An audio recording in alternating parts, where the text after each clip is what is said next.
এই মুহূৰ্তত জনাবলৈ এটা big breaking news. Assam engineering কলেজৰ সমীপৰ ছুইমিং পুলত অঘটন। ছুইমিং পুলত হলিল সমাধি এজন ছাত্ৰ। সাহিল আহমেদ নামৰ ছাত্ৰজনে দুই সহপাঠীৰ লগত ফুৰিবলৈ গৈছিল। ছুইমিং পুলৰ পাৰত দুই সহপাঠীয়ে মদ্যপান কৰি আছিল। ইয়াকে লৈ তিনিজনৰ মাজত তৰ্কাতৰ্কি হৈছে। তৰ্কাতৰ্কিৰ মাজতে সাহিল আহমেদ নামৰ ছাত্ৰজনক ছুইমিং পুলৰ মাজলৈ ঠেলি দিয়াৰ হন্তে পৰিয়ালৰ লোকৰ লগতে স্থানীয় লোকৰ। ঘটনাস্থলীত জালুকবাৰী আৰক্ষীৰ লগতে SDRF লোকে উদ্ধাৰ অভিযান চলাই আছে যদিও এতিয়ালৈকে উদ্ধাৰ কৰিব পৰা নাই সাহিল আহমেদ নামৰ ছাত্ৰজনক। নিশা অন্ধকাৰৰ লগতে ছুইমিং পুলত মেটেকা থকাৰ কাৰণে উদ্ধাৰ কাৰ্য ব্যাহত। আনহাতে লগৰীয়া দুজনে সোধা পোছাৰ বাবে আটক কৰিছে জালুকবাৰী আৰক্ষীয়ে। ইয়াতে 3:30 বজাত এই ঘটনাটো হৈছে। ল'ৰাজন ইমান অমায়িক ল'ৰা, ঘৰৰ পৰা নোলায়। এই হাই ছেকেণ্ডেৰী এইবাৰ ফাইনেল দি ফাৰ্ষ্ট ডিভিজন পাইছে।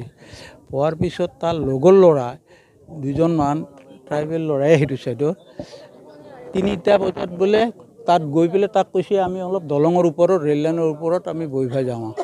সেয়া বুলি কৈ তাক মাতি ইয়ালৈকে লৈ আহিছে। লৈ আহি ইয়াতে এতিয়া শুনা পোৱা হিচাপে সেই ল'ৰাকেইটাই মদ খাইছে। সিটো মদ খোৱা ল'ৰা নহয়, সিটো পঢ়াত ইমান চকা ল'ৰা আৰু ঘৰৰ পৰা কেতিয়াও নোলায়। একমাত্ৰ বাপেকে স্কুলত থৈ আহে আৰু স্কুলৰ পৰা লৈ আহে। গতিকে তেনেকুৱা ল'ৰা এটা এই ঠাই যে পাইছে এইটোতো ময়ে হতভম্ব হৈ গৈছোঁ। মই ভাবিব নোৱাৰোঁ ইয়াত কেনেকৈ আহিল। মই কেতিয়াবা যাওঁ, মোৰ সম্পৰ্কৰ ভাগিনী হয়। গতিকে এতিয়ালৈ মানে ভাবিব পৰা নাই যে ল'ৰাজন ইয়াত কেনেকৈ আহিল, কেনেকৈ এই দুৰ্ঘটনাটো হ'ল। আৰু সি সাঁতুৰিব নাজানে, সি কেতিয়াও পানীৰ ওচৰত নাযায়। তাক হয়তো ঢেকা মাৰি দিব লাগিব, তাক পেলাই দিব লাগিব, অন্যথা বেলেগ ব্যৱস্থা নাই। সি পানীৰ ওচৰত কেতিয়াও নাযায়, সি সাঁতুৰিব নাজানে। এনেই মোৰ ঘৰতো যায়, আগে পিছেও গৈছে।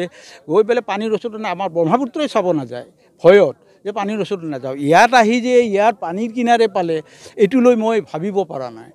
গতিকে এইটো অলপ তদন্ত ভালকৈ হ'ব লাগে। যিজন ল'ৰাই ঘৰৰ পৰা মাতি লৈ আহিছে তেওঁলোকক ভালকৈ সোধ-পোছ কৰিলে বস্তুটো ওলাই পৰিব। কি হৈছিল ঘটনাটো আমি গম নাপাওঁ। তাৰ বন্ধু কোনোবা লৈ আহিলে, আহি বুলি ক'লে যে ইয়াতে ফুৰিব লৈ আহিছিল। ফুৰিব লৈ আহি কিনে ইয়াতে ঢাক্কা মাৰি পানীত পেলাই দিছে।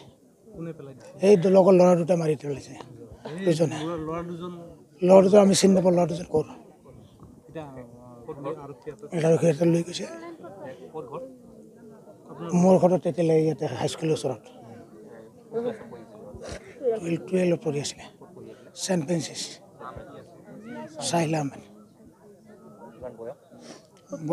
17 বছৰ 8 মাহ মান হৈছে।